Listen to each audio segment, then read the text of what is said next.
you what the formation is. It gives you the formation name, but it doesn't say what type of rock it is. The type of rock is given in the strat column through the use of these symbols. So you can be asked about a geologic history, for example, and you need to know what these symbols mean so that you know the environment that this deposition occurred in. When we're working with scales, they will, or you will usually have the verbal scale, inches equals feet. When you're sent out in the field with a map, you'll have inches equals feet, because that's how we map things. But sometimes the maps may, for the exam, only have a ratio scale, which means that you need to convert it to the verbal scale. And I'll talk about that more in a few minutes. One of the most important things is the understanding that the bar scale is what you need if you're ever going to change the size of your map. So, for example, when I'm working on my laptop, that bar scale is 1 inch long. And so it fits with the verbal scale. But on my desktop, I have a big screen so that I can see it easily and not have to have my face right in the monitor when I am teaching. So that's probably 2 inches long on my computer screen. When we present this in a class up on a wall, it's probably 6 inches long. And that 6 inches, if you are looking at the verbal scale, you're thinking 6 inches equals 6,000 feet. And that's not true. Because if you're going to enlarge or reduce anything, you need to have a bar scale on it. Oh, sorry. So that the scale changes with the size change. Or if you're reducing it to put it into a report, you will need to have this big map on a 11 by 17 piece of paper so you can fold it into a report. So anytime the scale is going to change, or the size is going to change, the scale would need to be the bar scale to make it be appropriate. They use the terms large scale and small scale in their questions, and I find these particularly annoying because large scale maps cover a small area. So it's counterintuitive to me. Small scale maps cover a large area. And so I always get confused with this. And I always, whenever somebody says large scale or small scale, I have to think about that to remember what the rule is: large scale, small area. And so knowing that language is important, and figuring out a way to fix that in your head is important. The other part of the large scale maps are things that you're going to use for site investigations, things that cover a small area, a small housing development or a fault investigation or something that is localized.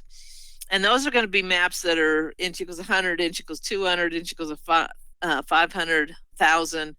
The smallest scale of the large scale maps are the 7.5 minute quads, which are inch equals 2,000 feet. So if we are doing something that is on covers a much larger area, like geologic resource inventory of the BLM lands in Wyoming. Wyoming is a big state and BLM owns most of it. So this is going to be a compilation of data, and you're not going to compile it on large scale maps. You're going to compile it on 1 to 250,000 or 1 to 500,000 scale maps, so that you're reducing things to fit onto this map to give a compilation as opposed to giving the detail. So just understanding, first of all, the language, and second of all, what scales maps are appropriate for what type of an investigation. Then they will often say, you need to change this scale to something else. And more often than not, they don't mean change the scale. They mean converting it from one scale format to another. Changing scales would be going from 1 to 24,000 to 1 to 12,000 or 1 to 1,500. That's changing the scale.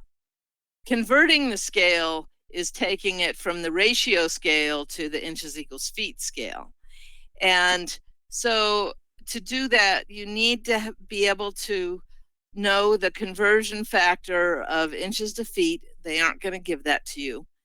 And under the stress of the exam, I had never worked in all of my working life, 7 years before I took either one of the California exam, the old style California exam. I had worked for 7 years, and never in my working life had I not gotten a map that had inches equals feet. And I never worked with a ratio. And under the stress of the exam, the ratio just was, I don't know what that means. But in hindsight, when my head was clear and I was not trying to take a stressful exam, 1 to 24,000, it's the same units on both sides because it's unitless. So that's 1 inch equals 24,000 inches. And you convert that by dividing the 24,000 by 12 to get inch equals 2,000 feet, to convert it to feet. Now, sometimes they'll give you a problem to solve in inches equals feet, and then the answers are all in ratios. And if that's the case, then all you have to do is take your inches equals feet, multiply the feet times 12, and it takes it back to the ratio. So that's something that you aren't going to think about, but maybe since we've said something about it, it will stick with you when you get a question like that. Now, there's a note here at the bottom of this slide about conversion factors, and these are some of the conversion factors that have been on recent exams. And we have more of them in Appendix 3 in the study manual and on the first page of the sample questions in the back of your course notes. There are some additional conversion factors. And the reason we are talking about this is because the exam sometimes will give you conversion factors and sometimes they won't. So I would familiarize yourself with at least some of these. And sometimes they're easy because you are thinking about the conversions from other things. So you know some of the conversions and you can apply those to the conversions that you've got. But I would take a look at these because the ones in the course notes and the ones here have been on recent exams, been needed on recent exams and not given. And when I emailed ASBOG before I took the exam, the ASBOG exam, I asked them if they were going to provide a conversion sheet. And their answer was, you won't need them. And then they had 3 questions that required conversions that I was told that I wouldn't need. So I interpreted that to mean that they would give them to us, but they didn't. So just be wary of that. Vertical exaggeration. Sometimes they'll put things in vertical exaggeration from a cross-section from a map. And so when you look at that, you want to make sure that you have the right approach to this. So if we have a dip of 30 degrees in a 1-to-1 cross section, so it's 1 unit over, 1 unit down.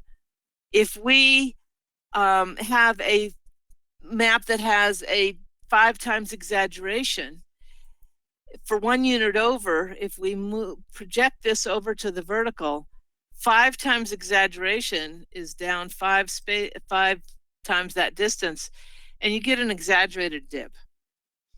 And so if they give you, it's even worse with a 10 times exaggeration. And the answer choices that they're going to give you, one's going to be the right answer, obviously, but the other ones are going to be based on stupid mistakes that you make. And so if you got a map that had a point on it and they're asking what the strike and dip is at that location, there's a couple of ways to get at that. Look at the cross section. Is the cross section 1-to-1? Great. Is it perpendicular to strike? Even better, because then you can get it directly off the cross section. But if it is not perpendicular to strike, it's an apparent dip value, and then you got to apply apparent dip equations to it. And if it is exaggerated, then if it was a 5 times exaggeration, for example, then what they would do is they would give you the answer, they would give you the exaggerated dip answer, they would give you the true dip answer, they would say, okay, well, 5 times exaggeration, that means that this is going to be a different answer because I'm going to divide it by 5. You can't do that. It's not a linear relationship. So you can't come up with an answer that way. But that answer would be a choice.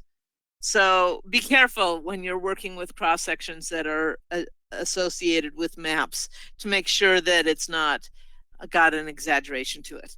The other way that you could get an answer like that would be to look on the map. You have a point at a particular location in a formation. Are there strike and dip symbols farther north or south or east or west or whatever on that same unit that give you what the strike and dip is? Are they the same? If they're the same, then if it had been different at that location, they would have given you another strike and dip. So you could kind of connect those two strikes and dips and assume that it's the same in between. Latitude and longitude. They have had questions on latitude and longitude. And the thing that you need to recognize here is that for latitude, because they are equally spaced between the equator and the poles, you can use that scale.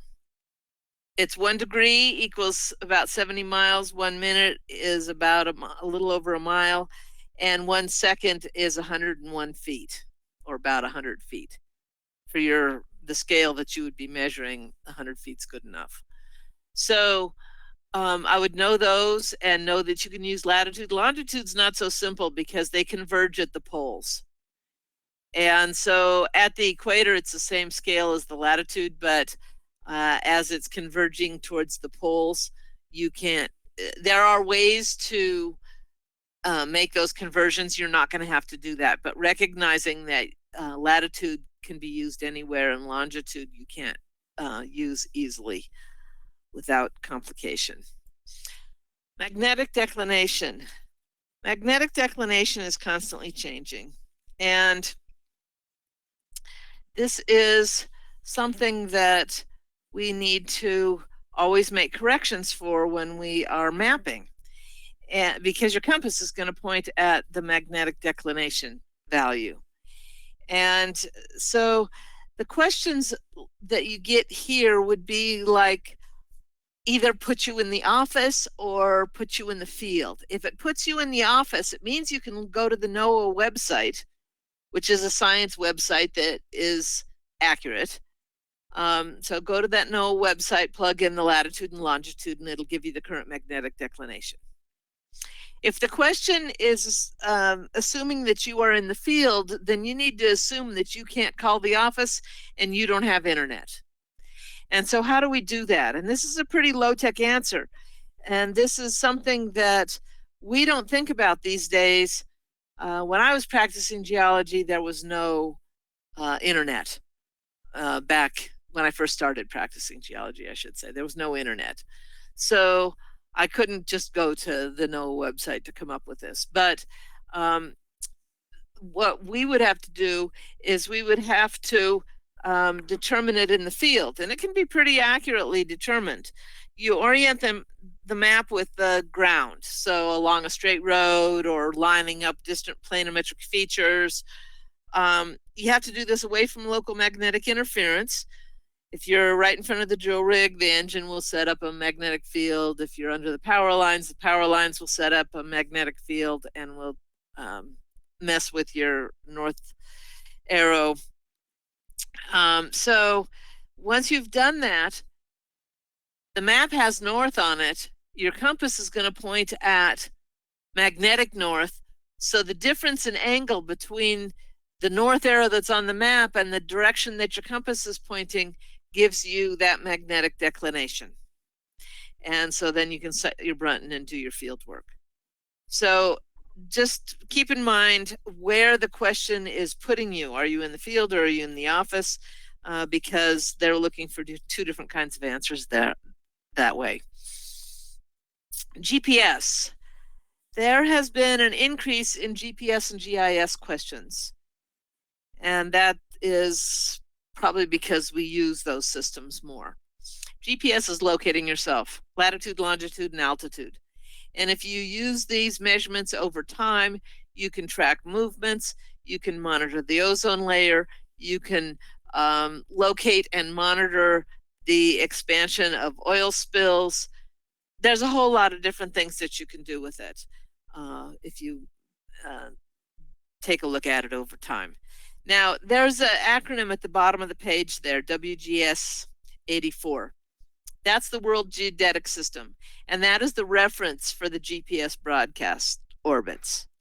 And they like acronyms. So just we'll give you a few of these as we go through so that you can be aware of some of the ones that they might have on the exam. GIS. This takes the information that you have gotten in your GPS and makes a data set out. You make a data set out of it, and then you put it into your GIS system to make a whole series of overlays like this. And it's a collection of hardware, software, and data so that you can, for example, narrow down a site or look for something in particular.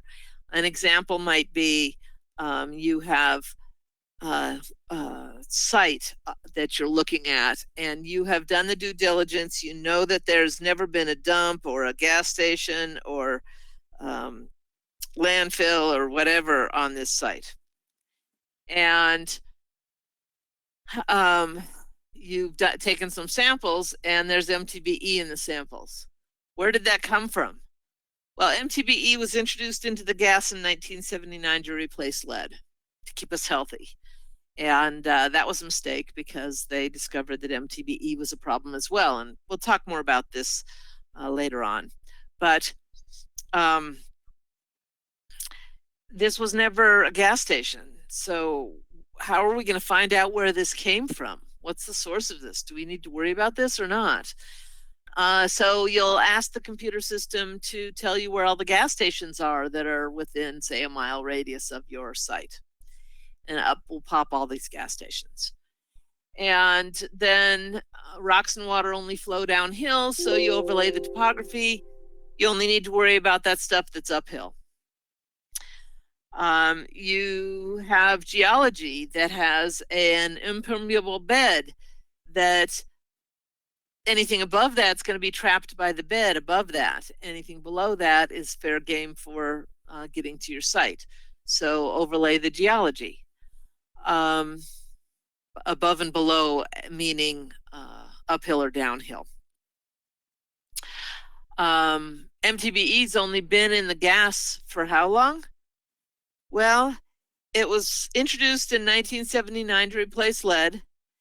And by 2005, it was not being used any longer US-wide.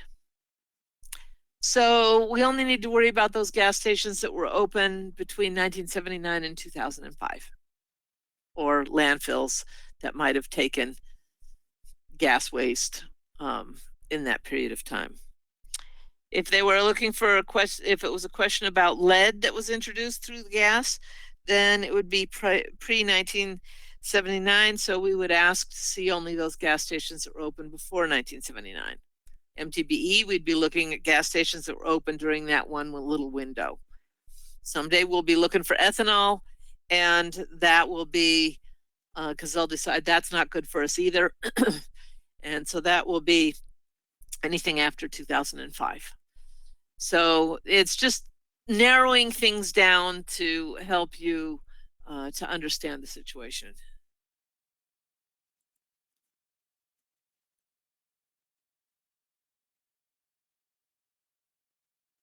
Vertical exaggeration is the vertical scale divided by the horizontal scale. Correct. Yes. GIS. Lisa, there's an equation on page 2-14 of the study manual that relates the apparent dip to the true dip. So you could solve for the vertical exaggeration from that. Okay. The other thing that they might ask about GIS is models. So there are two different kinds of models for GIS. The raster model looks like a bitmap. It's pixelated looking. It's fill in the square. So a whole square is always filled in. So it looks kind of squared off and a little pixelated looking. The vector models are coordinates with lines, coordinates points with lines. So then the raster is on the left, the vector is on the right. So you have dots that are on the coordinate system, the XY axis coordinate system. And then you connect the dots. And sometimes you would want to round on this one that's in the middle, the third one down here. I would probably have rounded this like they did in the last one down. They sort of smoothed out the curves because a lake usually, well, if you have a dam, then it might be straight, but the lake boundary usually isn't straight lines drawn between dots. So it's some combination of rounding this off and leaving it square. And so that might be another modeling question. What type of model is this for GIS systems?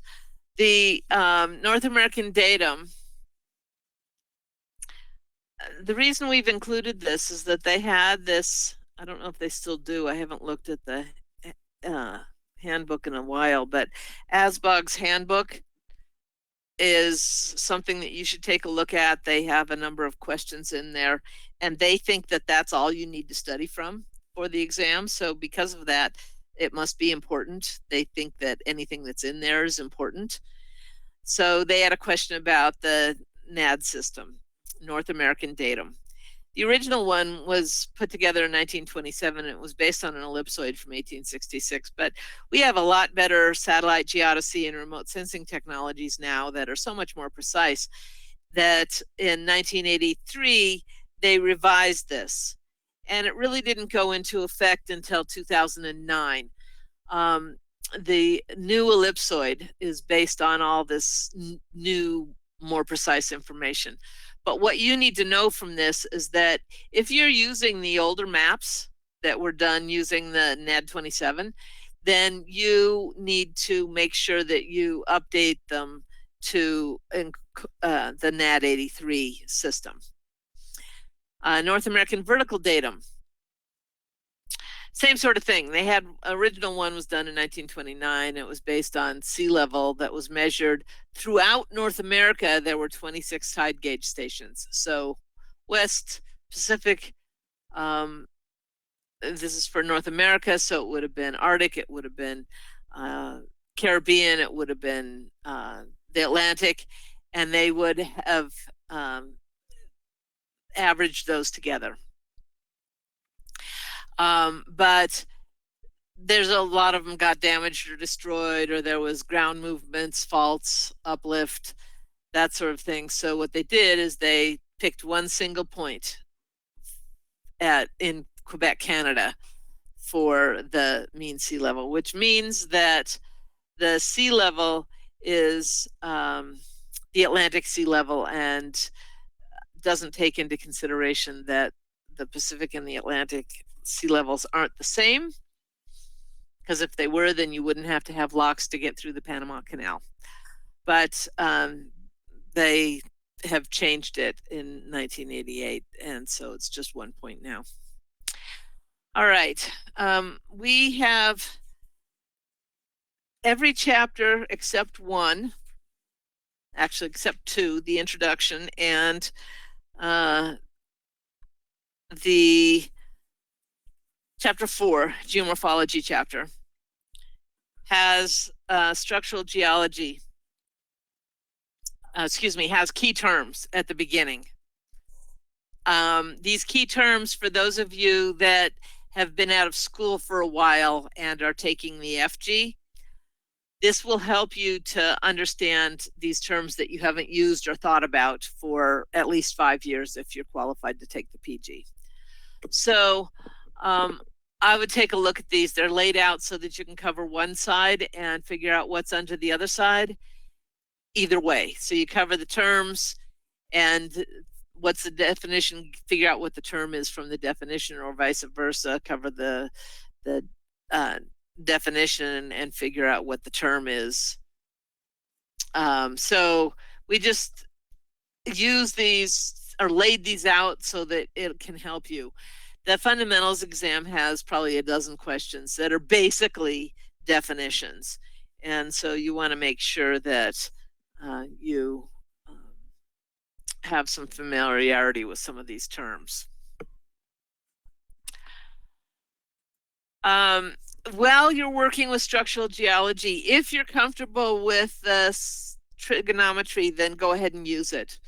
They don't require you to solve something one way or another. You need to solve it, period, end of sentence, done. And your answer is only what you fill in on the Scantron card, you fill in your bubble. So I would make sure that if you're comfortable with this, you know the side angle side relationships to be able to do that. But your work isn't worth anything, so it doesn't really matter how you do it, whether you do it graphically, trigonometrically, you just have to come up with the right answer. The fold line concept is what we use to work from a map view to cross-section view. So looking at this fold line diagram, we have a fold line down here, and everything that's above it is horizontal representation. It's a map view. Everything below it is vertical into the ground, so it's straight down. It's a cross section. And that is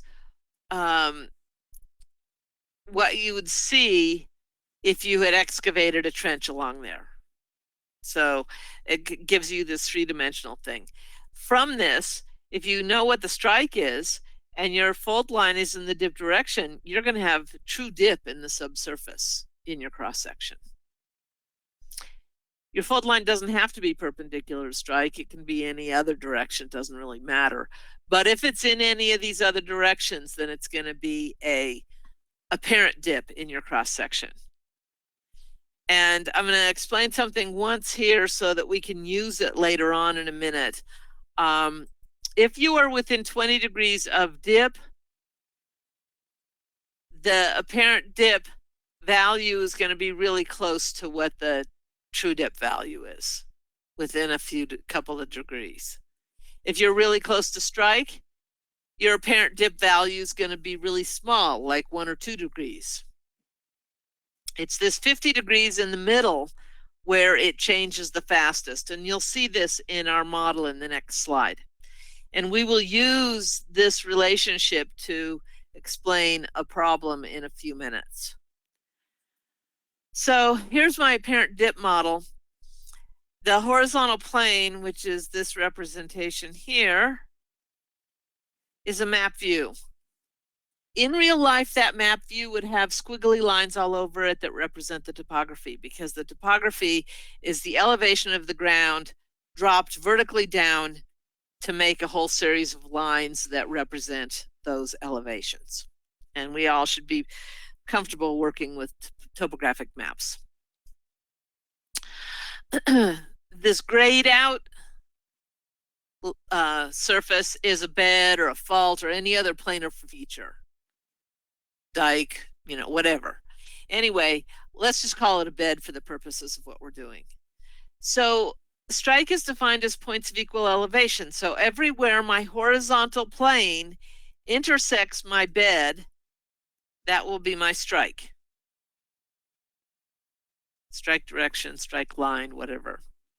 Perpendicular to that in the down dip direction is my dip direction. And the dip angle is measured from the horizontal down to the bed.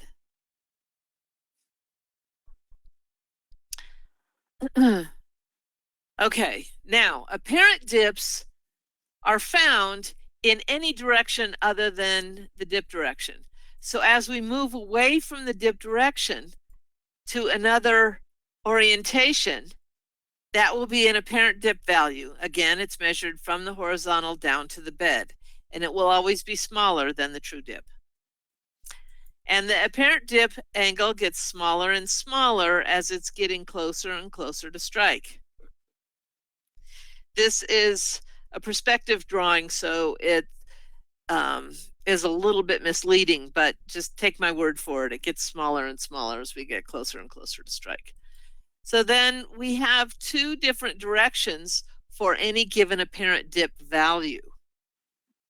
So this apparent dip 1 value, this angle is the same in these two things. Those are symmetrical around the dip direction line.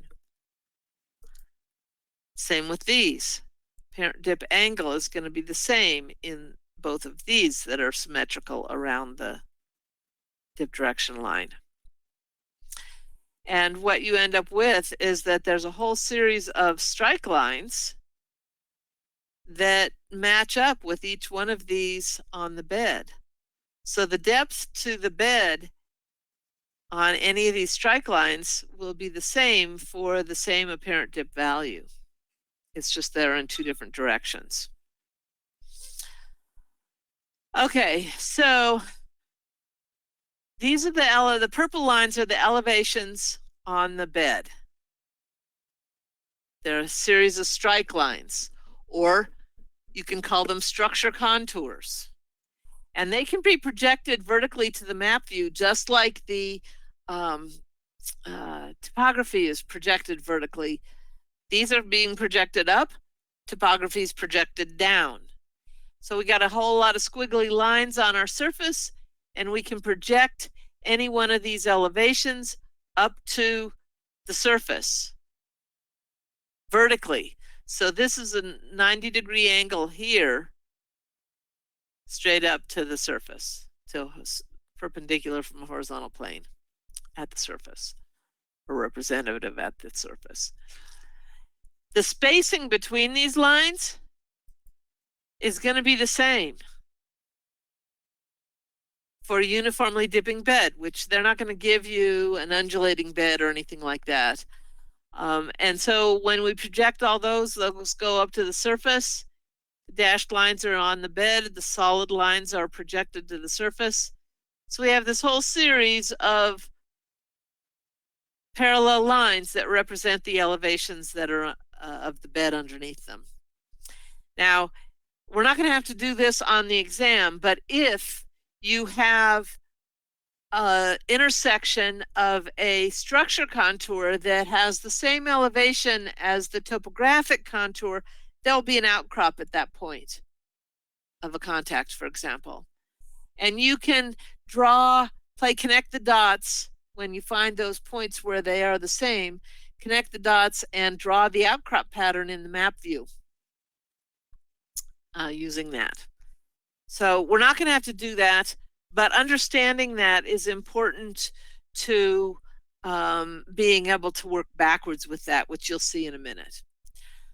Okay, so another thing that we need to think about is the representation of these geometric features, meaning strike and dip, for example.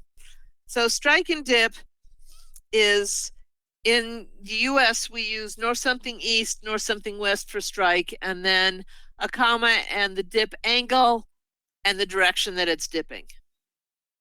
So item number 1 there. They often will have a question that says, what is the azimuth of this strike and dip? I didn't know anything about azimuth because my teacher taught me to practice geology in the US, and they use the azimuth internationally, but they use strike and dip in the US. So I didn't learn anything about azimuth until about 15 years ago. But if we need to convert this, the way that we can think about that is, here's north 25 east, so there's my strike line. This is a compass rose. And it's dipping to the north. So there it is.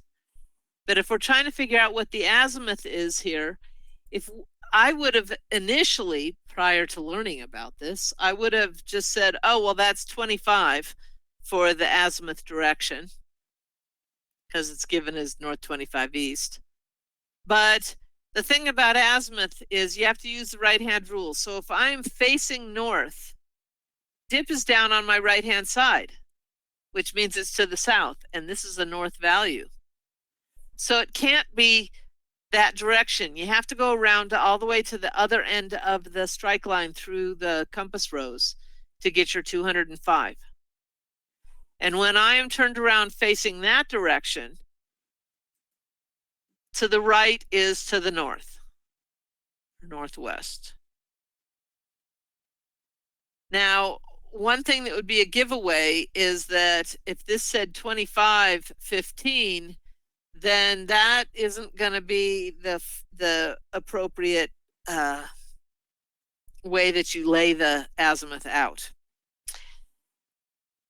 The azimuth direction, the strike direction in azimuth, is given in 3 digits. So it would have been 025. And then the second one is 2 digits because it's between 0 and 90.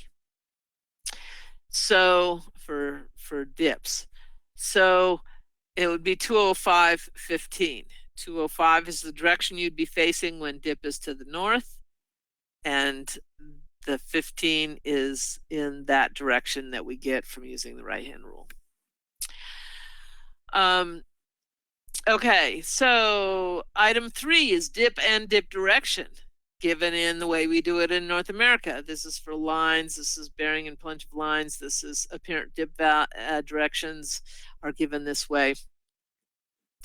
And item number 4 is dip and dip direction using azimuth nomenclature. So when it's dip first, it's dip and dip direction. And that is 295.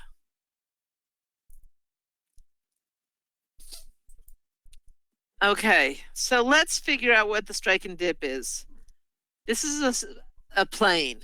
This is a bed in this particular question, and I am working with some of the questions in the back now, and this would be on page 3 in your practice questions at the back of your course notes. So in order to figure out what the strike is, I need to find 2 different points that are at 2 different elevations. And so somewhere on a line between the high point and the low point, there will be a midpoint elevation that's equivalent to the midpoint value. So I'm going to make this a fold line. And because it's a fold line, I make it horizontal, because a fold line is a horizontal representation. And the elevation of that fold line is my high point elevation, so that I can put my geology down in the ground. The bed is deeper here than it is at point A, so I want my geology to be down in the ground. You can do it the other way, but it tends to be really confusing. So I always use the high point and project into the subsurface, because I don't like my geology going up in the sky. So then I'm going to measure at the scale of the map the depth down to the bed. So at the scale of the map, this is the bed at the bottom down here, 235 feet down.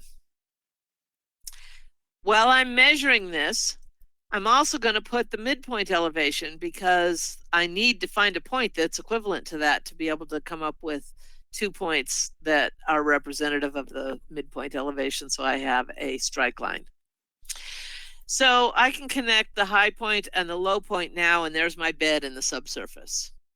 I would always assume this is an apparent dip unless you know that it's not. So, excuse me. Because this bed is right here, I can project a horizontal line from my vertical scale over to the bed, right here on the bed where this horizontal line intersects is going to be elevation 3350 on the bed. And I can project that back to the surface, just like I went from 3220 at the surface here down to the bottom. I can go from the bottom back up to the surface at any point here, depending on the depth, and come up with another point for 3350. So there's my strike line. I used one color here because I like doing strike in one color and dip in another. I like doing map views in one color and subsurface in another. It helps to keep my head clear. And then that way also, if you discover that your strike is right and your dip is wrong, then you just need to go to erase the lines that you drew for the dip. But if you are doing all the same color, which lines go with which part of it? And so it gets to be a bit confusing. So there's our strike line. Now I want to do dip, and dip has to be perpendicular to strike to get a true dip value. So I change my color and draw a blue line for strike, for the fold line. So here's another fold line. I could rotate it around to the right. If I were to do that, I have all these other lines down here. So instead, I'm going to rotate it around to the left because there's not much down here to conflict with new lines that I'm drawing. It doesn't really matter because you're only looking for certain aspects that don't matter here. You're going to get the same answer regardless. So the fold line elevation is 3350 because that's the elevation of the strike line, which we are using as the high point now. So I can measure down to 3220, draw in my line, and I get dip equals 38 degrees. If I did it graphically, this is what I would get. And your answers can come in a couple different ways. Here's when I rotate it back up to north, this is what it looks like. So one way is that they would give you different dip angles or different strike angles. Or directions, I mean, for the answers. So the strike is north 70 west here, and the dip is 38 degrees. That would be what the answer is, but it's 38 degrees to the northeast. I know that because my dip angle is opening up to the northeast.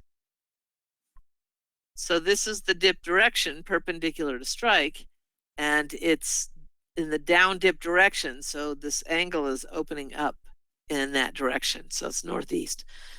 They could confuse things by using the dip direction and labeling it as a strike, like north 20 east, 38 degrees northwest, for example. Or they could say dip equals 15 degrees, and if you solved for it, you would get that dip value. And the answers then would have to be orders of magnitude. They can't say this dip is 38 degrees, another dip answer is 36 degrees, another dip answer is 40 degrees, because your pencil width is 2 degrees wide on your protractor. So you can't read it to that level of detail. And so and if you're off by just a hair farther out, it's going to give you a different angle. So they will possibly give you directional. So they'll give you a strike value, and then they'll say dip northeast, dip northwest, dip southwest, dip southeast. And then they could use all the same dips. They could say dip 36, dip 38, dip 40. And then you're just trying to figure out what direction it's dipping as opposed to actually what the dip angle is.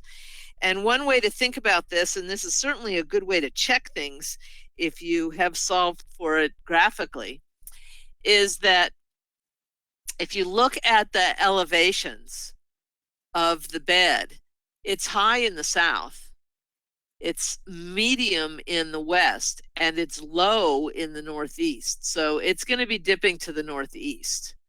So that would be a good check to make sure that you got this right, because if you had drawn this backwards from the low point to the strike line, coming back instead of going from the strike line to the low point, and this would be it would look like this if you'd done it projecting up into the air using the low point as the base as opposed to the high point, then it's going to look like it's dipping to the southwest, and it's going to be misleading, and that answer choice will be there for you. So just be wary and think about the pieces as you're doing this.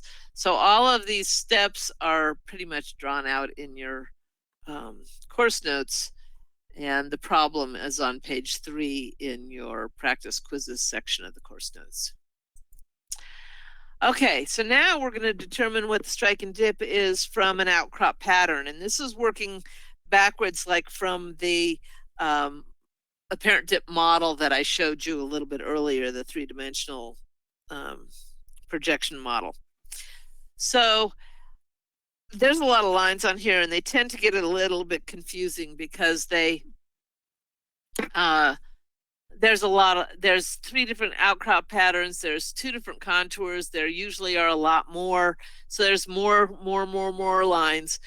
There's a cross-section line in here, there could be a fault in here, there could be more beds showing, and what we're looking for is intersections of lines.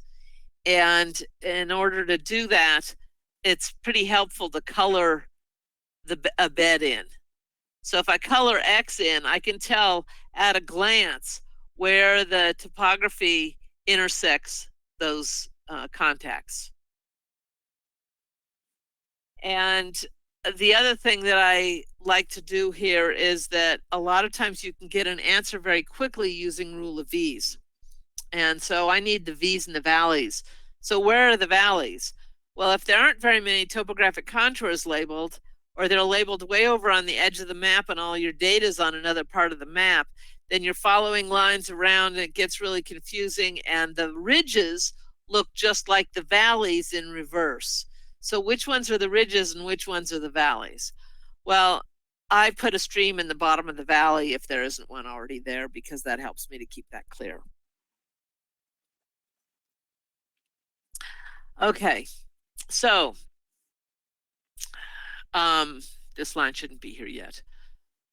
This is what we're looking for, is points where a single topographic contour intersects a single geologic contact. So if we take the contact between unit X and unit Y, I have 3 points where the 300-foot contour intersects it. And those 3 points will make a line. That line is representative of the elevation of 300.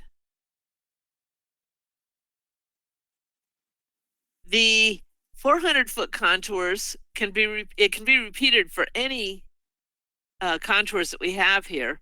So our 400-foot contours, which is the other contours that we have,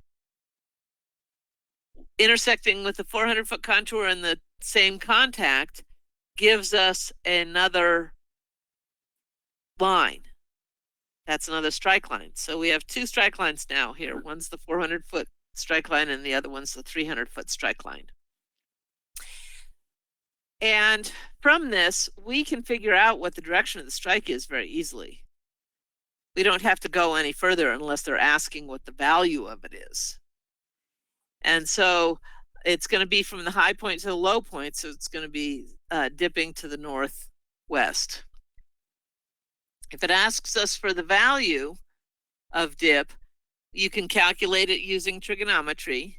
The rise over the run, or the opposite over the adjacent, is 100 feet, which is the change in elevation, the rise, and the run is the distance between the lines at the map scale. That's 200 feet, gives us a dip of 27 degrees. Or you can draw a fold line, and I can't make this fold line horizontal because PowerPoint won't let me rotate this map. But that fold line, if you cock your head sideways, pretend that that's horizontal. That's the 400-foot elevation. And where our 300-foot elevation strike line intersects our fold line, we will measure down 100 feet at the scale of the map and draw in our bed, and that gives us 27 degrees. We could also use the rule of V's if it's only looking for the general direction of the dip, or if it's giving you dip directions in a bunch of different directions as answer choices. So we have 3 different situations for the rule of V's, and I'll talk about that here. These symbols are all supposed to be strike and dip symbols on this map, and some of them are and some of them aren't, and I'm not sure why. But if we have actually, when Patty and I studied, we cut up a bunch of topographic maps, and we would bring in the beginning of our studying session, we would bring in a excuse me, we would bring in a bunch of topographic maps and say, okay, so for this dip direction, what's it going to look like on this topographic map? And we would draw this up. And then sometimes we would come in with just the outcrop pattern and say, okay, here's the outcrop pattern. What's the topography? And it seems like that is hard to think through, but when I took the exam, there was a map that had 10 questions about it. It was a colored geologic map, and it was in Appalachian, so it was a lot of Permian Pennsylvanian beds, which are really dark. It did have topography in fade out sepia brown underneath all these dark things. If I'd had a magnifying glass, I might have been able to read it, but I didn't, and I couldn't. And so I had 5 of those 10 questions required me to know what the topography was, and I couldn't see it. So I had to interpret the topography from the outcrop pattern. And it took me a lot longer to answer those questions than it should have if I could have seen the topography, because it was there. If I'd been at home or at the office, I would have had a magnifying glass. So you can bring in a magnifying glass because they sometimes have colored geologic maps. And then when we look at these 2 things combined, it gives you what's in the study manual. And you can see that we have 3 different types of V's. No V is either a vertical bed, which cuts across everything with no V, or its dip equals the valley gradient. And if that's the case, and it's dipping and sloping in the same direction, then you're going to get 2 bands that appear to be straight lines, parallel straight lines, as long as the topography doesn't change. Probably will somewhere, but maybe not on the map that you're looking at. So this can be somewhat confusing with the vertical bed, case C, especially if only part of it's showing and they've got this at the edge of the map and you can only see one. It looks like a vertical bed. So odds are, if it's cutting across everything with no V, it's probably a vertical bed. But I just want you to be aware that case E exists, because it could be that, and you might be needing to look for strike and dip information somewhere else on the map, or look to see if it closes somewhere. Then we have V downstream. There's only one case for V downstream, and it is always, always, always dip downstream. So V downstream equals dip downstream. Doesn't matter that it's greater than the valley gradient, it's always dip downstream. And so that's where I start when I'm working with maps that have V's in their geologic context. V upstream, there's 3 cases. So here we're looking at the quality of the V. How deep is that V? If it's a dip upstream, it's a shallow V, and the limbs of the V are outside the topography, so it's a gentle V. If it's following a topography, obviously it's horizontal.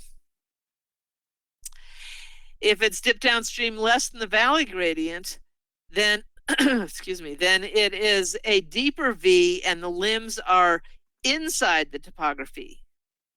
Now, if you don't have any topography on here, it's a little bit difficult to determine whether it's horizontal or dip downstream less than the valley gradient. So those 2 are difficult to distinguish. sometimes. So you have to be aware that there might be some other information somewhere else on the map. So anyway, you're looking at the quality of the V. How deep is that V for V upstream? Okay, so let's look at the problem that we're working on at the bottom of page 3 now. Oh, wait a second. Got to finish this up first. If we're looking at the V's, the valleys, and the V's on the, not the V's on the ridges, I'm looking for where this stream is. Use blue for water. And I look at the geologic contacts. Those are gentle V's. The limbs are outside the topography here. So that's going to be dip upstream, which works when we look at the 2 different elevations of our strike lines. It works when we look at drawing our cross section from our fold line. So it's dip upstream. So there's several different ways that we can get at this. Then now we're at the problem that's in page 3 in the practice questions at the back. This is like a practice of geology problem. You're going to go out and you are going to be logging a trench. And you want to know what the apparent dip is of the materials because they're slide prone. You don't want that trench to close on you when you are in it. So you want to know, what it is that you got to pay attention to, whether or not you have to put in more shoring than you might otherwise. If it was perpendicular to the trench, then you don't need to worry as much about it as you would if it's dipping into the trench.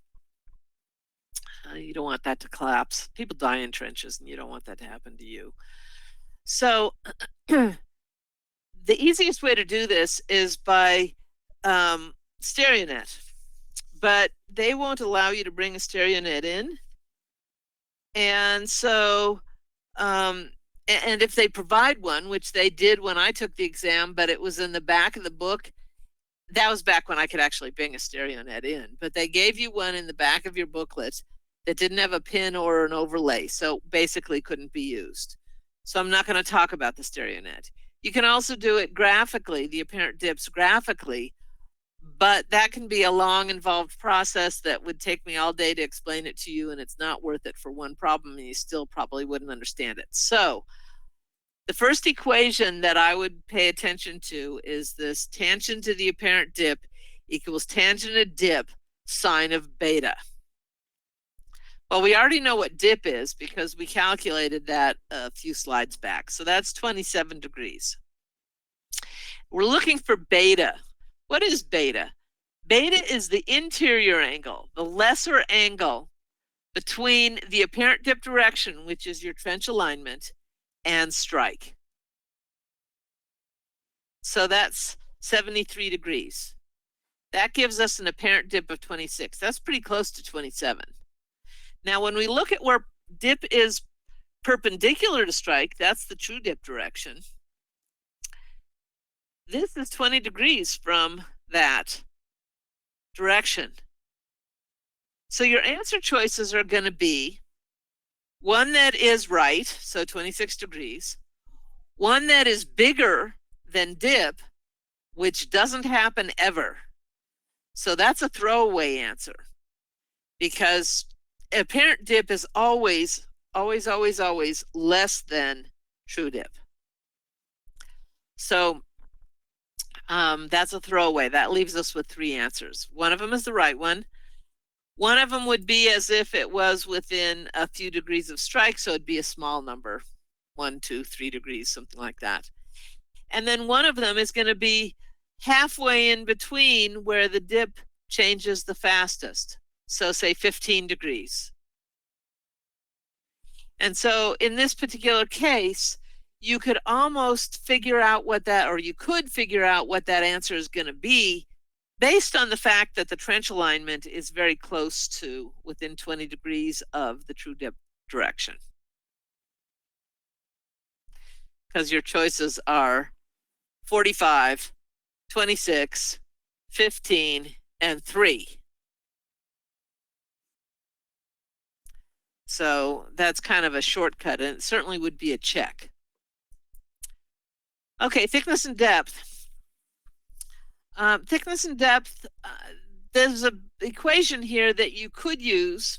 I wouldn't recommend it, but if you love equations, which I don't, then you can memorize this equation and then you can figure out how it lays out for each one of these 7 things, because they're all 7 different equations.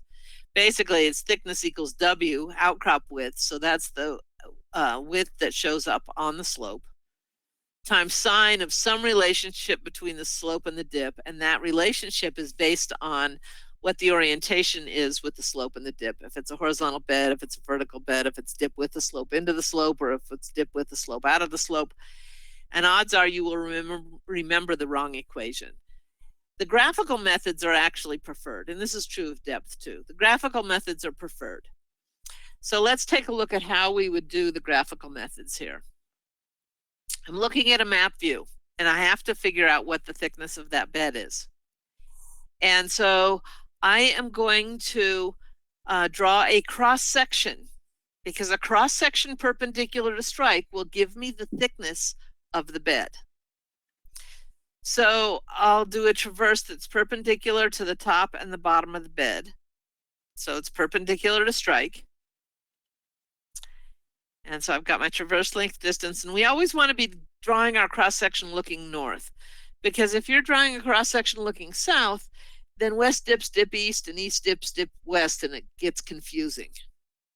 You don't want that to happen to you. So we're going to have a view looking north, actually looking north this direction, down the outcrop, our traverse length, I'm going to draw at 2 scale. My cross section is going to be 2 scale.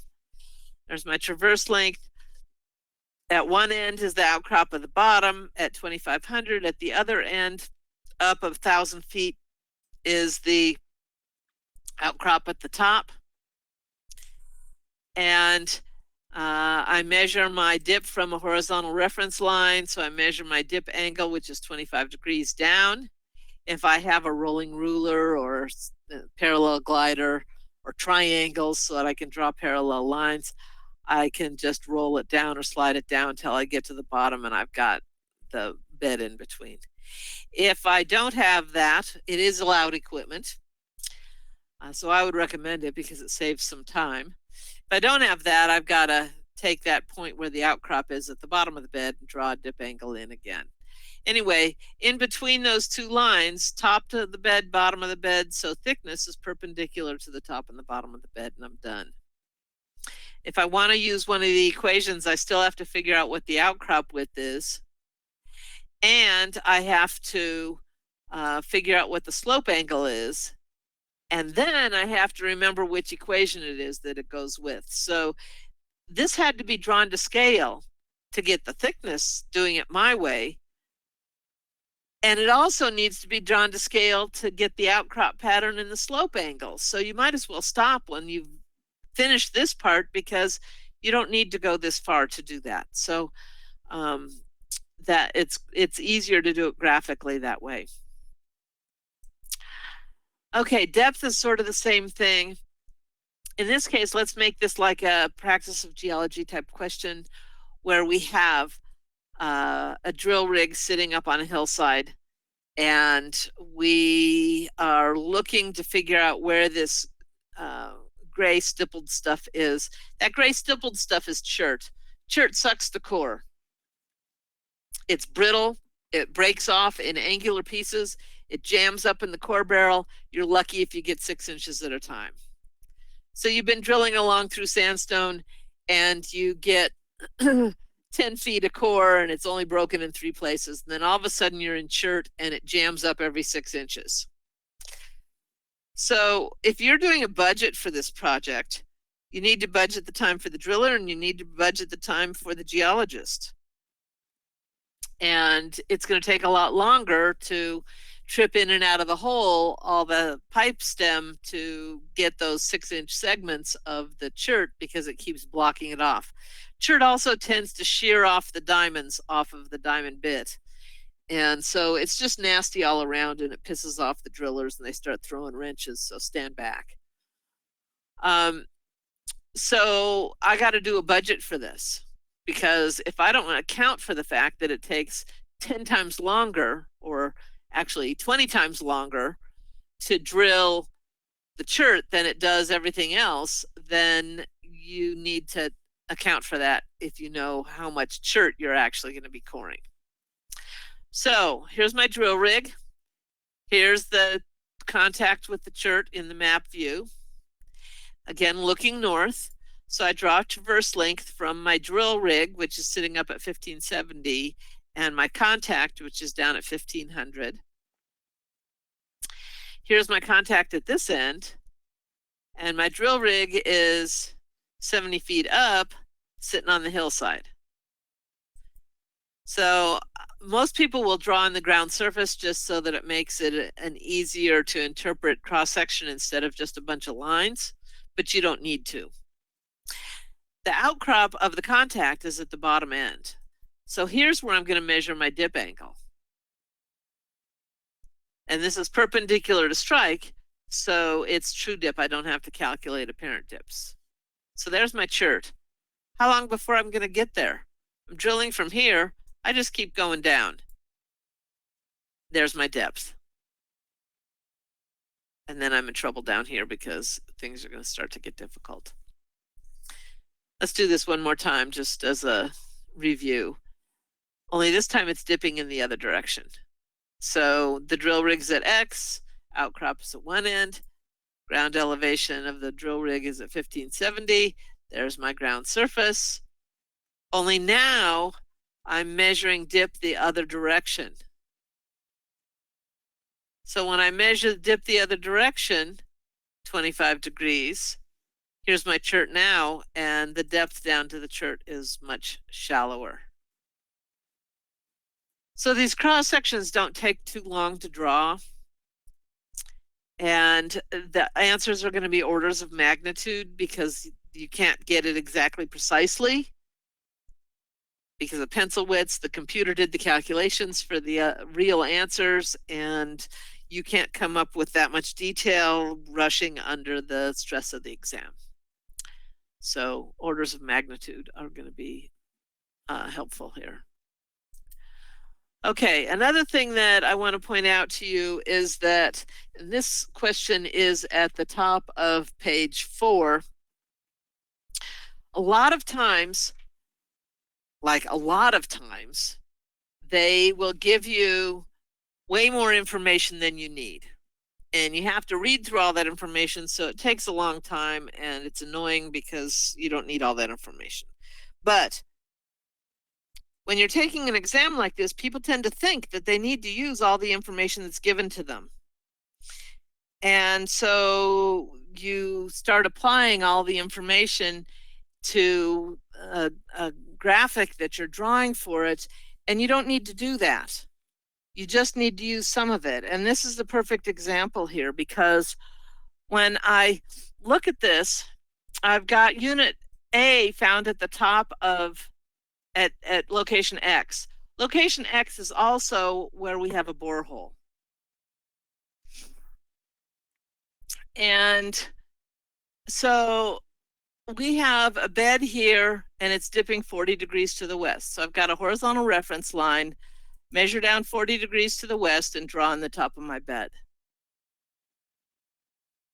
Okay, now you can either get the thickness of this by noting that they say the top of unit B, which is the bottom of unit A, is found at 195 feet in the borehole. Top and bottom are going to be parallel, so we can just roll our ruler down and draw in that bed, and thickness is perpendicular to the top and the bottom of the bed. It also says we have a slope here of 20 degrees, and the outcrop is 173 feet down the slope. That's the same line. I could have done that either way, and I didn't have to draw all that up. It also talks about unit B, unit C, and we don't need to worry about that. So you don't necessarily need to plot all of that together.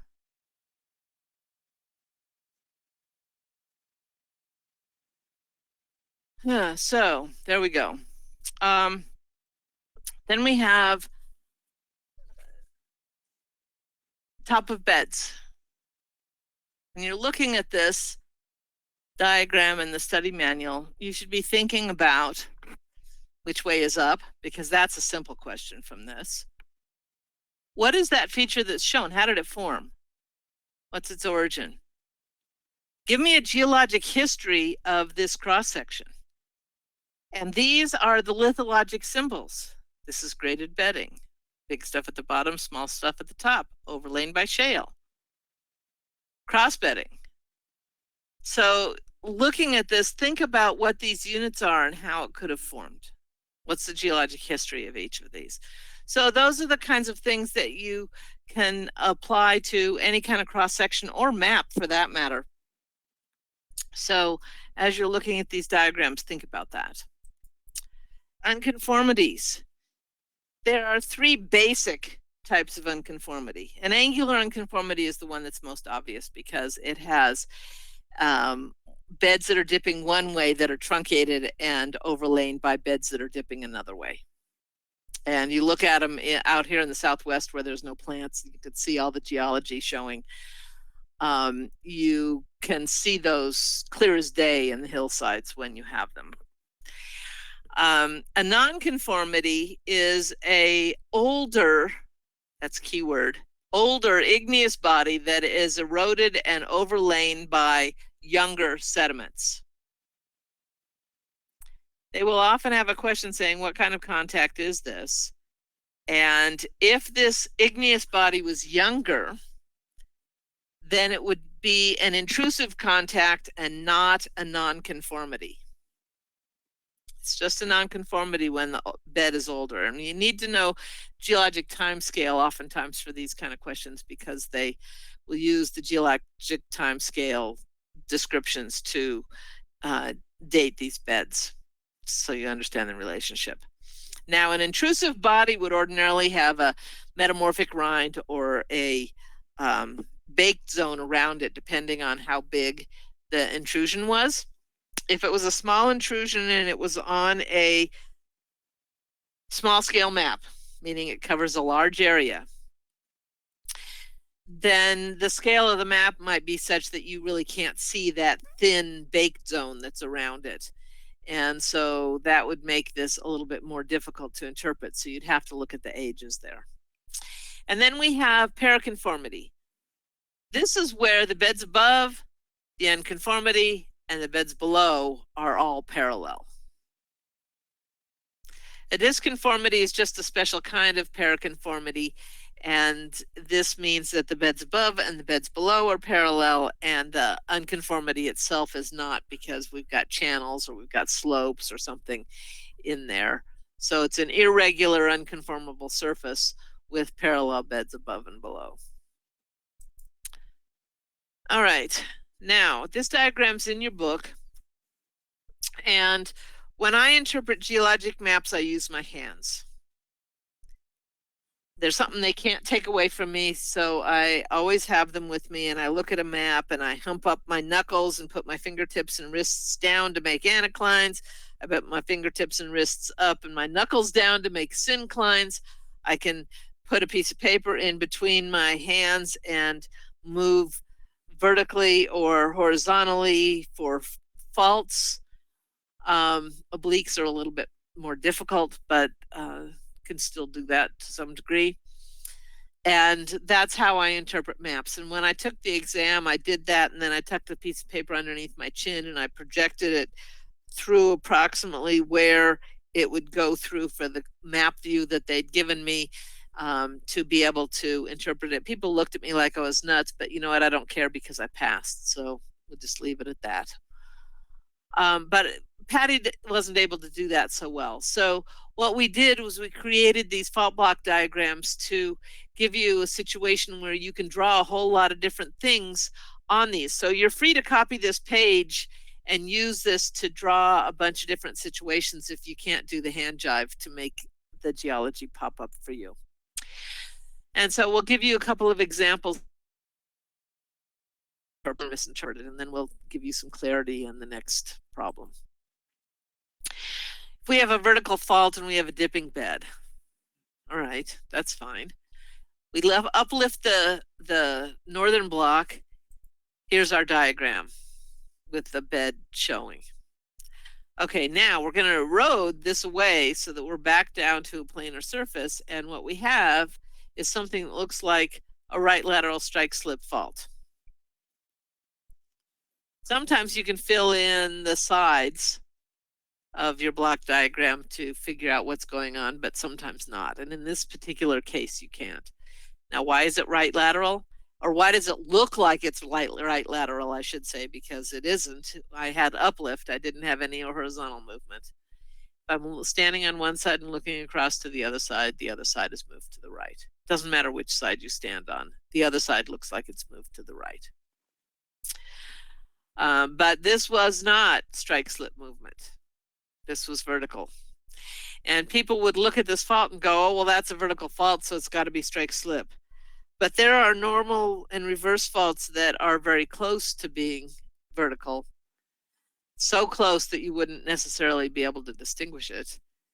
And that is uplift as opposed to horizontal movement. So it can happen both ways, even though it looks like it's vertical. Then we have a dipping fault. Same sort of thing, only I'm going to have this one dip the other direction. Uplift the north block. There's what my outcrop looks like.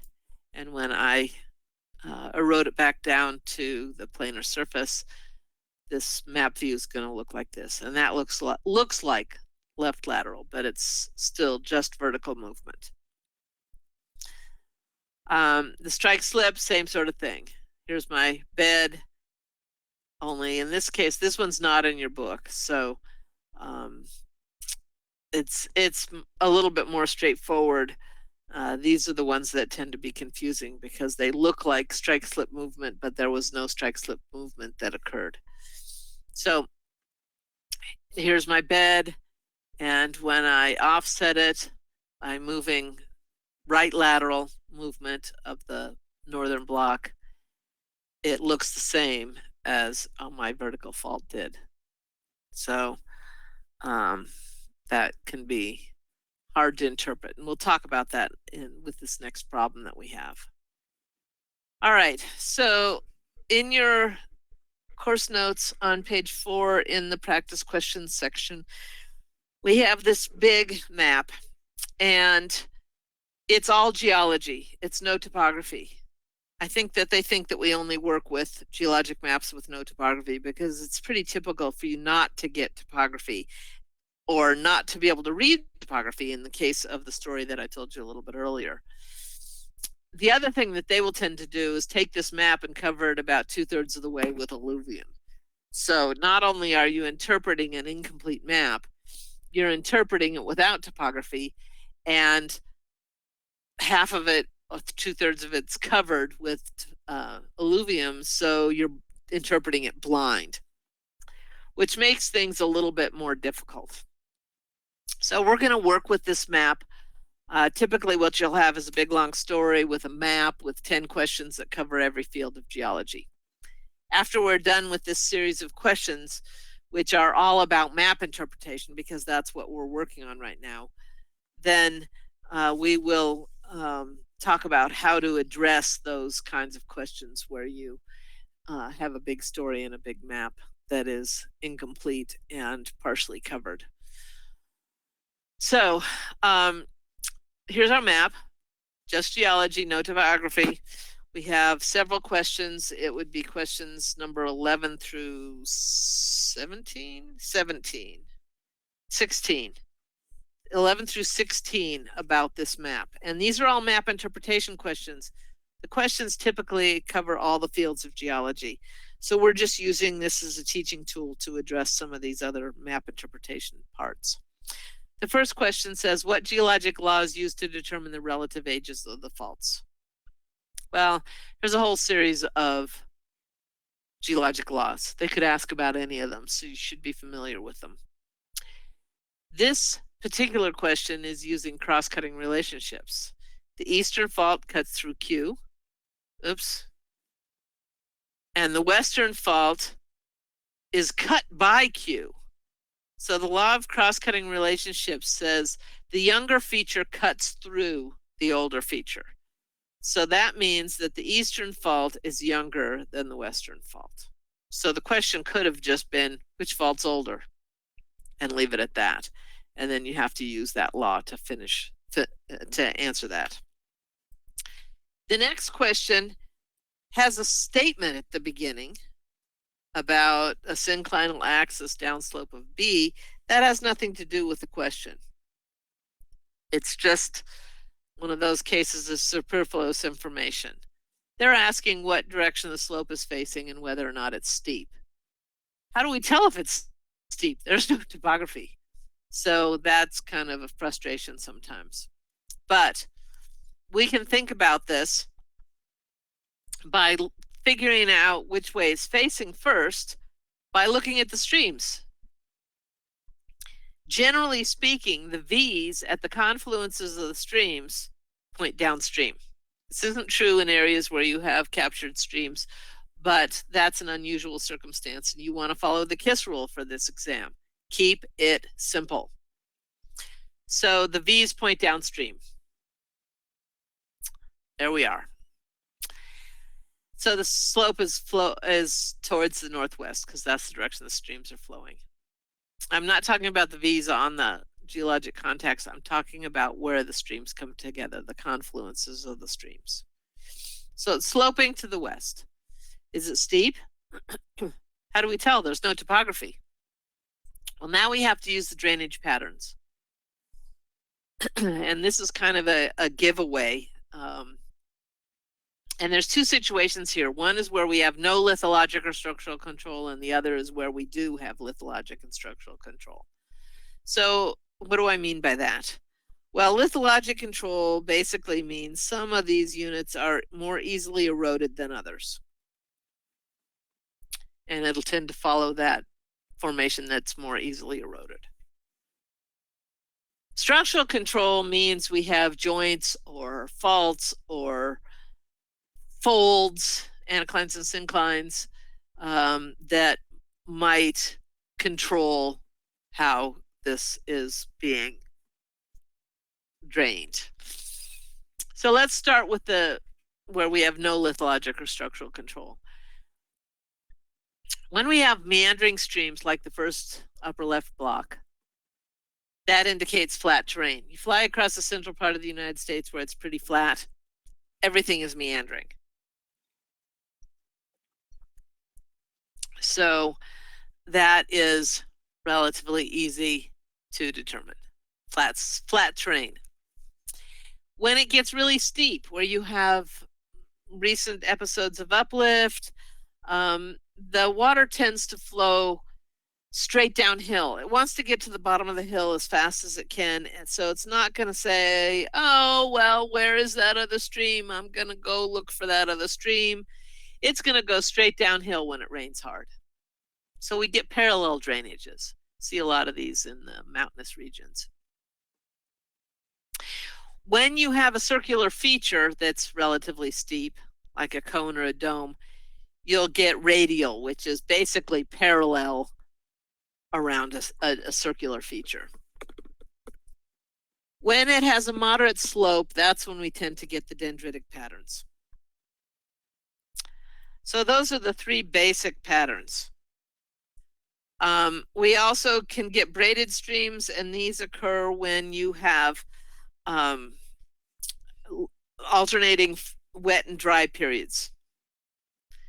And what happens then is that when it's wet, there's a lot of sediment being carried in the bed load and the suspended load. And when it is drying out, it slows down, it drops all that stuff, and then the water has a hard time finding its way around what has been dropped, and so it creates the braided patterns. And deranged or contorted patterns, these are in relatively flat terrain where you have glacial outwash plains or karst terrain, so there's low spots, but it's pretty flat, but there's some lower spots. So then you get boggy areas and meandering streams that are kind of going every which way because it can't figure out where to go because it's pretty flat. If we introduce lithologic or structural control, then we're going to get a rectangular or trellis type patterns.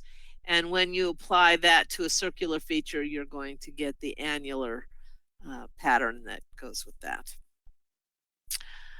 So looking back at our map, these are dendritic patterns because it's definitely not meandering. It's not wandering all over the place, and it's not parallel because they are not straight down the hill. So this is a moderate slope. Question 13 is asking, what's the youngest continuously deposited bed found on the map? Well, a lot of people would just go, oh, well, that's Q.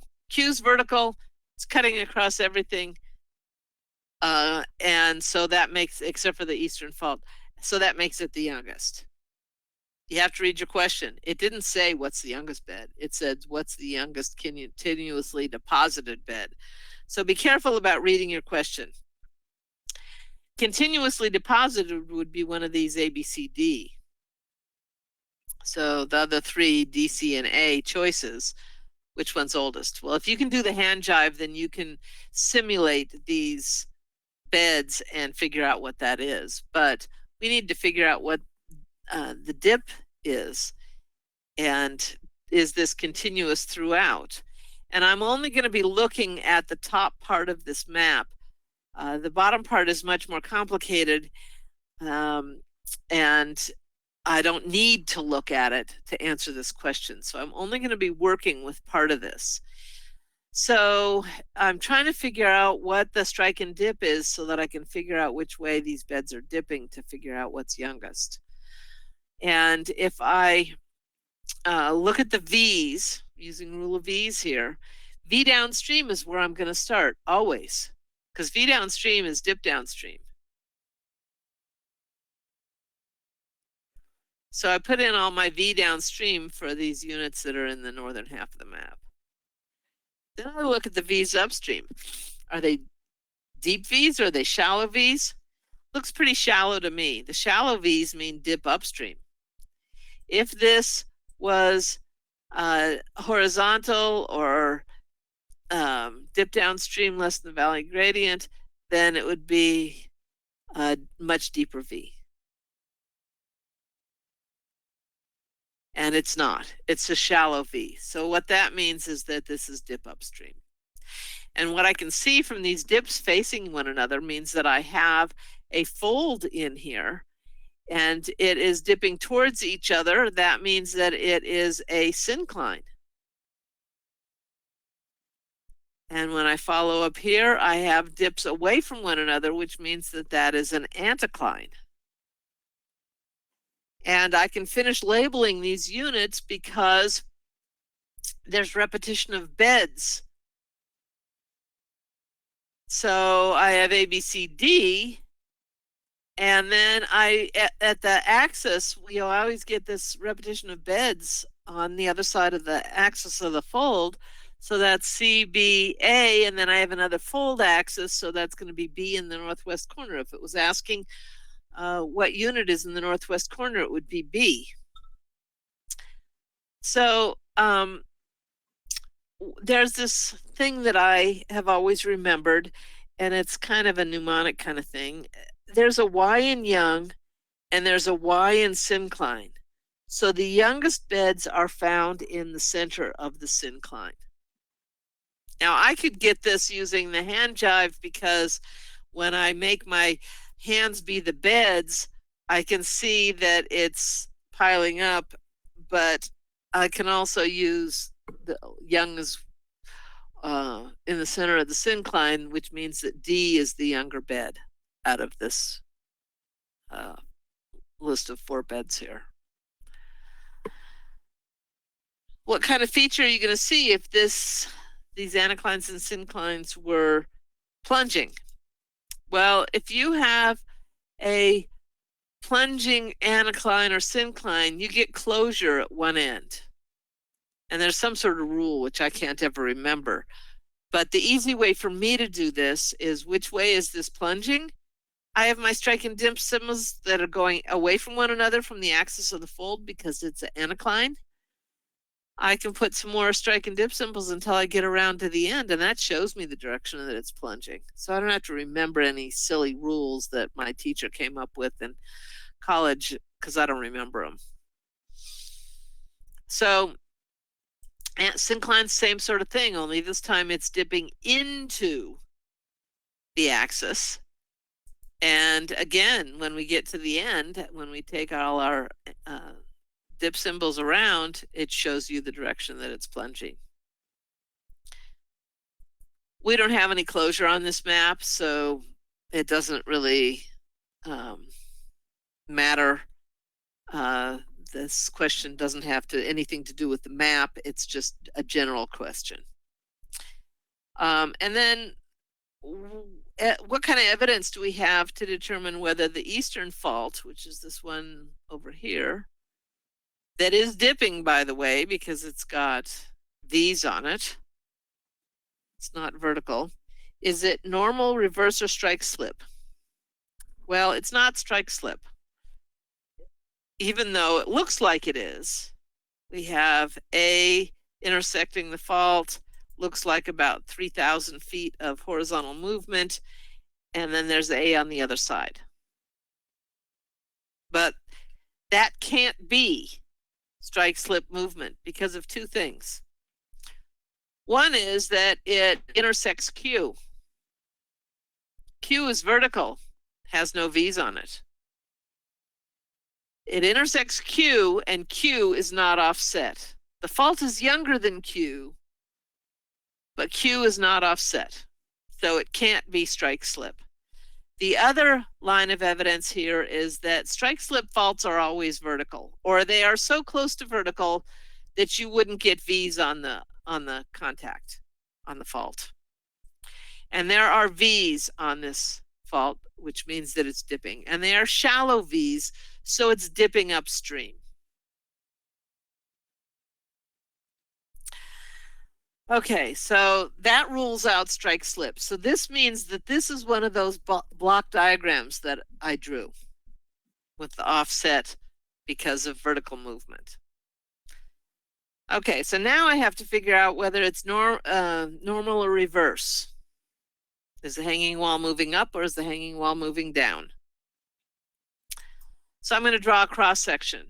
I'm estimating the topography because I know that the direction the slope is going. Got a stream at the bottom down here.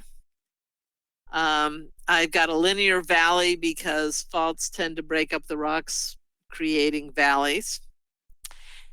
And if I sketch I don't have any dip angles given. So if I sketch the beds in the subsurface as dashed lines, if I project A and I project the fault, if this was reverse movement, the hanging wall, which is the one that's on top, would move up with respect to the footwall, which is the one that's below.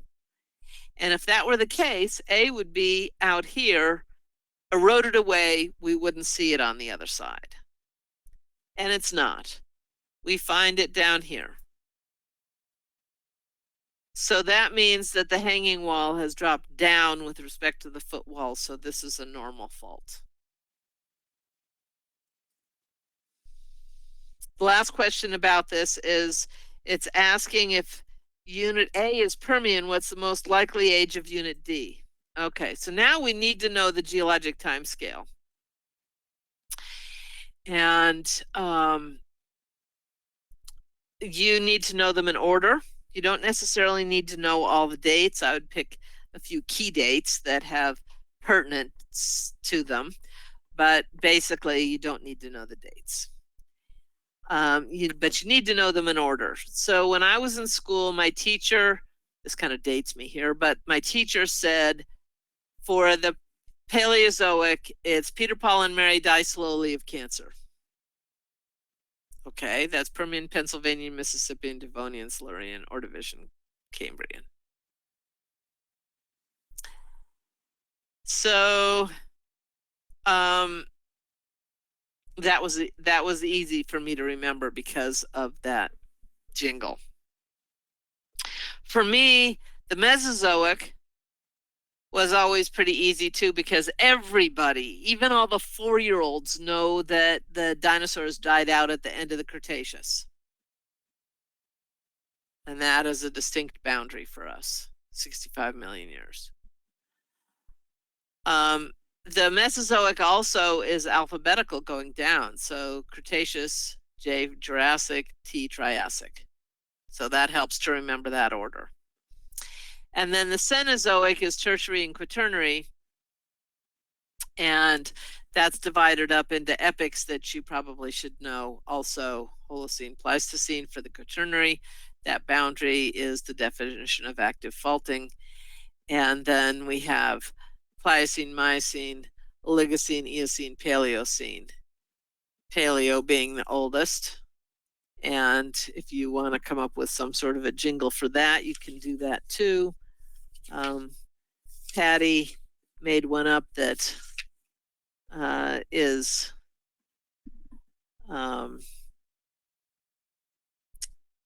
for the tertiary, going from the bottom up. Please ease our minds permanently. Whatever works, but you need to know them. Questions, these are closer to the surface units, so you may see these more. She came up with one for the periods from the bottom all the way up to the top, which is come over someday, maybe play poker, 2 jacks, carry, 2 queens, tertiary, quaternary, Cambrian. So it covers all the periods going all the way up to the top. So you need to know those in the right order so that when they give you, can I repeat that, please? The Peter, Paul, and Mary Die Slowly of Cancer. Jill, is that what you were asking? Yeah, okay. Peter, Paul, and Mary was a band that was popular when I was in college.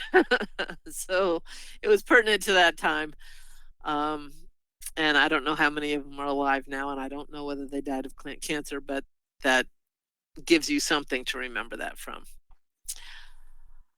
Okay, so there's your geologic time scale. And we know now from the question that Permian unit A is Permian. So that's this one that I've colored in purple. And from this, we can determine that we've already determined that D was younger. Now, that question might not have been there, so you would have to determine now, is D older or younger than A?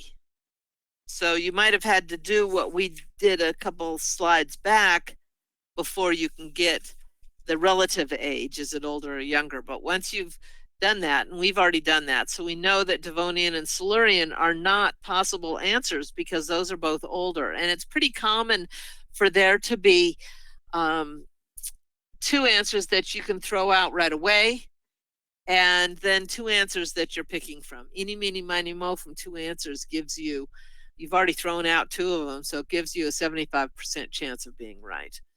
But when we look at the other 2 possibilities, one of them is Cretaceous and the other one is Cenozoic. Technically, either one of those answers could be correct, and I would make a comment about this, but I would pick Cretaceous over Cenozoic because Unit A was described using the period description, and Cretaceous is a period description and Cenozoic is an era description. And with nothing else, with no other information there, I would pick Cretaceous for that reason, and then I would make a comment. And they may or may not throw out the question. Sometimes they do, sometimes they don't, if there's a lot of comments on them. But that would be my reasoning for picking Cretaceous over Cenozoic. Okay, this is a complete interpretation of this map. Don't look at it too closely. I want you to do a complete interpretation of your own so that you can understand how to do it when all the geology is showing. And we didn't ask any questions that required you to do a complete interpretation, but the more comfortable you are doing a complete interpretation of all the geology showing, the easier it's going to be to cover it up with alluvium and figure it out from there. So once you've done a complete interpretation, you can tear some paper and cover up parts of the map and say, could I have figured that out if this alluvium covered these parts? And so it kind of gives you a little bit of information there that would I have understood this if some of this was covered up. Okay, the combination problems. Well, I talked about this when we first started this map problem. You're going to get a full-page story. That story has enough information to answer 100 questions that they have that they pull from for putting into this exam. So there's a lot of superfluous information. So you don't need to have a complete understanding of everything that's going on in the story. Then you have a full-page map that is no topography most of the time, and it has 2/3 of it covered with alluvium, and it is incomplete. So what I would do is, and then you have 10 questions covering every field of geology. So this is usually on the fundamentals exam. It's usually at the end of the test booklet, and some of these questions are pretty easy. Others are a little bit more difficult. So make sure that you budget your time so that you can get to these questions. And you're looking at it and you go, oh my God, I have to read and understand all of this story and all of this map, and I have 1.5 minutes to do that because you've budgeted your time for your questions. And no, you don't have 1.5 minutes. You have 15 minutes because there's 10 questions. And so a quick read of the story, not for content, just to kind of get the gist of what's going on. Quick look at the map. What do I recognize? What do I see real easily? And then go to the questions. First question. Oh yeah, I remember what the answer to that was. And so you answer it. Second question. I don't remember what they said about unit I. So I'm going to have to go back to the map to look at what they said about unit I. Where is it on the map? What does it look like? Then answer the question. There will be questions out of these 10 that pertain only to the story. There will be questions out of these 10 that only pertain to the map. Sometimes you have to apply information from the story to the map to get an answer. And then sometimes, just like we did with question number 14, there will be something thrown in there that has absolutely nothing to do with the map or the story. It's just a general question. And you're thinking, well, the answer is in the story or the answer is in the map, and it isn't necessarily. So just be wary that they sometimes will throw that in there. And as you're doing this, think basic principles. So you'll quick read, quick look at the map, go to the questions, and then bounce back to the map and the story as needed to help you with answering those basic principles. All right, let's take a 5-minute break. If you can put that you're back in the question panel, that would be helpful, and then we'll get into geophysics after that.